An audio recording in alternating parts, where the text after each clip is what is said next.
passion.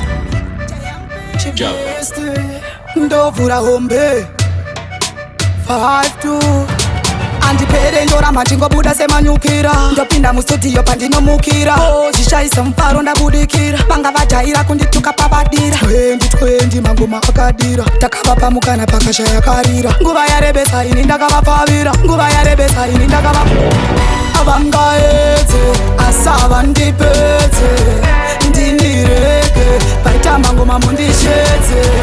Watch me beat them bad, watch me beat them bad. Walk your dog, beat them, talk your own.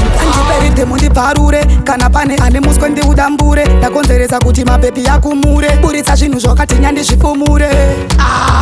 Ndapinda pastage vanoziva kuti ndini nekastepi ndakavasiya nezigepi vauze kuti vaite steti avangaedze asava ndipedze ndinireke paita mangoma mundishedze.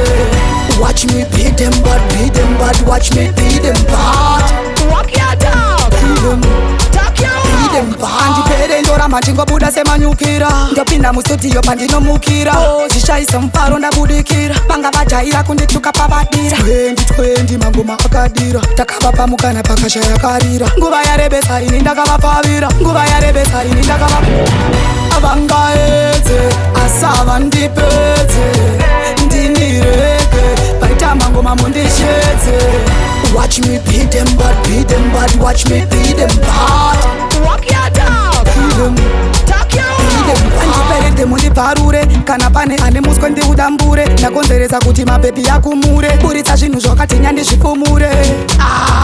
Ndapinda pastage vanoziva kuti ndini nekastepi ndakavasiya nezigepi vauze kuti vaite steti avangaedze asava ndipedze ndinireke paita mangoma mundishedze. Watch me beat them bad, watch me beat them bad.